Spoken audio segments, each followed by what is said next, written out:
जो गाइडलाइन है एएमसी की, उस पे गाइडलाइन पे इन लोगों का जो जब इन्होंने काउंसलिंग कराया था तो 72,000 रुपये फीस था। इन्होंने अपने फी स्ट्रक्चर को 1,10,000 रुपये बता करके, जिसमें ट्रांसपोर्टेशन, एसी का, और जबकि यहाँ कॉलेज में आप बच्चों से बात करेंगे ना, यहाँ पे एसी चल रही है, ना पंखे चल रहे हैं, ना पानी की व्यवस्था है, बहुत अव्यवस्था है। उसके बाद भी फीस जो है 1,10,000 रुपये बोल करके 1,20,000 रुपये अनियमित तरीके से वसूला जाता है। अच्छा, विद्यालय जब अप्रूव नहीं है तो सर्टिफिकेट किस तरीके से देंगे? सर्टिफिकेट क्या है कि स्टेट से है, जैसे स्टेट गवर्नमेंट डी करती है, तो स्टेट जो नर्सिंग काउंसिल है उसमें जो है इनको दिया हुआ है आपको। लेकिन स्टेट जो नर्सिंग काउंसिल है, इसमें क्या होता है कि हर जो स्टेट है, हर प्रदेश अपने अलग अलग मानक पे जो है ये आधार तय करते हैं। अगर यहाँ का डिग्री स्टेट का अगर हमारे पास केवल रहेगा तो हम किसी और स्टेट में जाएंगे और उनके अकॉर्डिंग ये हमारी मानक अगर पूर्ण आईएनसी की ही डिग्री हो, वहाँ से बच्चे पढ़ाई करें। अप्रूव ना होने के कारण ये 150 बच्चे अपना भविष्य खराब कर रहे हैं। जी बिल्कुल ख़राब कर रहे हैं, क्योंकि क्या है कि जो यहाँ पढ़ाई कर रहे हैं सब प्रयाग में ही नहीं रहेंगे, सब उत्तर प्रदेश में ही नहीं रहेंगे, सब और स्टेट में जाएंगे तो वो कैसे वहाँ पे जॉब करेंगे। अगर हम पढ़ाई कर रहे हैं तो हम अपने आप को आगे ले जाने के लिए पढ़ाई करते हैं ना।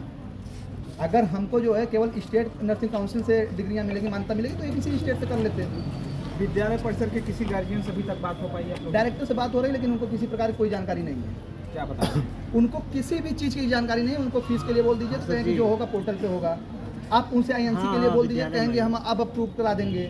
मतलब उनको किसी भी प्रकार से अगर आप देखेंगे तो एकेडमिक जानकारी नहीं है, फर्जी तरीके से डायरेक्टर बने गए। क्या कह रहे हैं आप लोगों से बात? हम लोगों से वार्ता के दौरान ये कह रहे हैं कि 10 दिन का समय दे दीजिए। जब यहाँ पे 3 साल 4 सालों में आपने नहीं करना है तो 10 दिन में आप क्या करेंगे? और हम आपको 10 दिन का नहीं, हम आपको महीने का समय दे देंगे, आप हमको लिखित में दे दीजिए। तो क्या बोला? अभी वहाँ से कोई जवाब नहीं आया, और जब अभी हम लोग बात करने आए हैं तो वो यहाँ पीछे से हट करके निकल गए। कब तक धरना आप लोगों का? जब तक छात्रों की मांगे पूरी नहीं होती। आपका परिचय? प्रतीक मिश्रा, सूरत, महानगर मंत्री विद्यार्थी परिषद। तो देख सकते हैं कि विद्यालय परिसर के भी यहाँ पे लोग बैठे हुए हैं, बच्चे बैठे हैं। जब आप जी, हम लोगों से पहली बार हम लोग अगर पूछते हैं कि हमसे बोला जाता है कि हम लोग क्या देख के आए हैं, तो पहली बात हर किसी के माँ बाप जो है पढ़े लिखे नहीं होते हैं, और हर बच्चा जो है उसके पास फ़ोन नहीं होता है कि वो सब कुछ चेक करके आ सके। ठीक है, हम लोगों ने चेक किया, आज भी हमारे पास प्रूफ है। गूगल पे देखा जाए तो उसमें लिखा हुआ कि आईएनसी अप्रूव है, लेकिन आईएनसी अप्रूव नहीं है। जब बहुत बच्चे जो आए एडमिशन के लिए, हमारा बैच आया, उनसे बोला गया कि झूठ बोल के कि अब दूसरा बैच आपका आया है, आईएनसी अप्रूव हो चुका है। हमसे बोला गया फाइल कर दिया। 3 साल से हमसे ये बोला जा रहा है कि हमने कर दिया है, ट्राई कर रहे हैं, 1 स्टेप 2 स्टेप हो चुका है। तो 3 साल कोर्स करने के बाद आप लोगों का पता चल रहा है? नहीं, हम लोगों से काफी टाइम से बोलते हैं, लेकिन हम लोग बोला जाता है कि तुम लोग अपना पढ़ाई करो, हम लोग का काम है, हम लोग देख लेंगे। ये तुम लोगों से मतलब ये करते करते 3 साल बीत गए, इन्होंने आज तक कोई एक्शन नहीं लिया।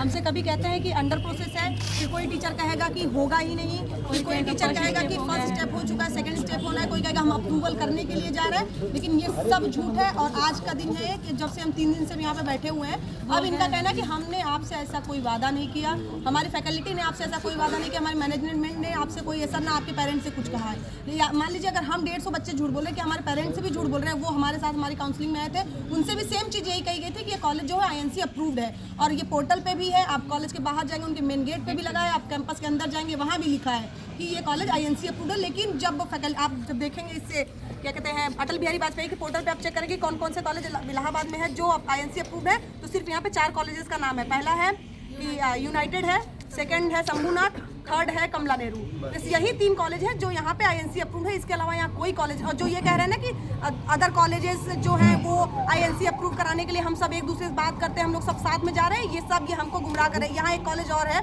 माँ शारदा करके, ये दोनों इनका मिली भगत है। वहाँ के टीचर यहाँ आते पढ़ाने, यहाँ के टीचर वहाँ जाते पढ़ाने, ठीक है। और नहीं, उनका कहना ये है कि उन्होंने अपने बच्चों को बता के एडमिशन लिया है कि आईएनसी अप्रूव्ड है। यहाँ पे बगल में एक और कॉलेज नर्सिंग कॉलेज चलता है जीवन ज्योति, उन्होंने भी अपने बच्चों को यही बता के एडमिशन लिया है कि एसएनसी है। और वो आज से नहीं, वो आज के 30-40 साल से वो कॉलेज बीएससी सिलेबस को रन करा रहे हैं एसएनसी से। लेकिन हमारे साथ ये नहीं हुआ है। हमारे हर बच्चे को आज 6 सेमेस्टर से लेकर 1st सेमेस्टर के सब बच्चों को यही बताया गया है कि ये कॉलेज आईएनसी अप्रूव्ड है। और ये कह रहे हैं ना कहीं नहीं है, हमने किसी से नहीं कहा, यहाँ के प्रिंसिपल ने कहा है, यहाँ के हर टीचर ने कहा है, यहाँ के हर क्लास टीचर ने, हमारी कोऑर्डिनेटर्स ने, हमारे प्रिंसिपल ने, हमारे एडमिन ने, जो अभी तक आए ही नहीं है यहाँ। हमारे डॉक्टर को तो कुछ पता ही नहीं है, उनको तो मालूम ही नहीं है कि एसएनसी क्या होता है, एनसी क्या होता है, उसकी गाइडलाइन क्या है, कॉलेज में कितने टीचर हैं, कितने बच्चे पढ़ते हैं, उनसे तो लेना ही देना नहीं, वो बस नाम के डायरेक्टर हैं। बाकी सब के सब झूठ बोल रहे हैं ये। आप लोगों का भविष्य एक तरीके से खतरे में डाला गया बिल्कुल है। एकदम खतरे में डाला गया। हम एसएनसी डिग्री लेके क्या हम एक ही जगह यूपी में बस काम करेंगे?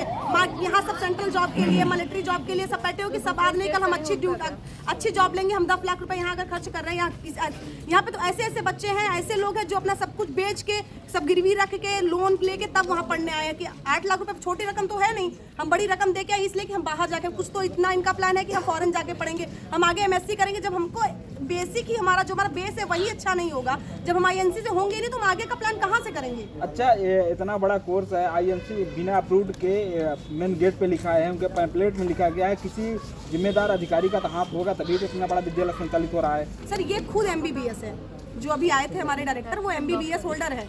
एक एमबीबीएस के ही अथॉरिटी है कि वो मतलब जो आईएनसी अप्रूव्ड कॉलेजेस है, एसएनसी अप्रूव्ड कॉलेज है, वो रन करा सकते हैं। ठीक है, तो ये अब ये जाने कि इनके पीछे किसका हाथ है, कौन पॉलिटिक्स इनका साथ दे रहा है, कौन इनके पीछे उद्योगपतियों का इनका हाथ है, ये मुझे नहीं मालूम है। मुझे बस इतना मालूम है कि ये हमारे डायरेक्टर हैं, ये हमारे एडमिन है, ये हमारी प्रिंसिपल है जो कॉलेज को रन करा रही हैं। तो उनसे बातचीत करने पे क्या आप लोगों का वो सफल उनको है? तो सीधा पल्ला झाड़ रहे। मैंने कभी कहा ही नहीं, इनके पेरेंट्स को बताया गया था कि ये कॉलेज एसएनसी है, जबकि बिल्कुल ऐसा नहीं। अगर हम झूठ बोले तो क्या हमारे माँ बाप भी झूठ बोल रहे हैं कि ये कॉलेज वाले बताए ही नहीं कि आईएनसी है?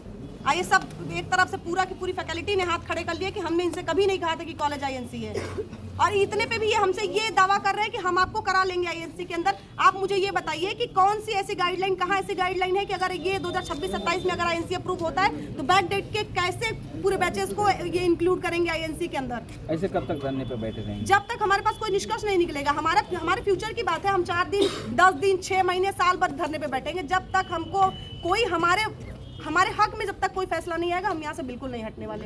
तो देख सकते हैं कि छात्रों का जो यह भविष्य है, यहाँ पे लगभग 150 स्टूडेंट बैठे हुए हैं, सब मेडिकल के स्टूडेंट हैं, सब अपनी मांगों को लेकर बैठे हैं। हम इस वीडियो के माध्यम से बातचीत करेंगे और संबंधित अधिकारियों से भी बातचीत करेंगे और चाहेंगे कि संज्ञान लें और इन बच्चों की जल्दी ही सुनवाई हो। धन्यवाद।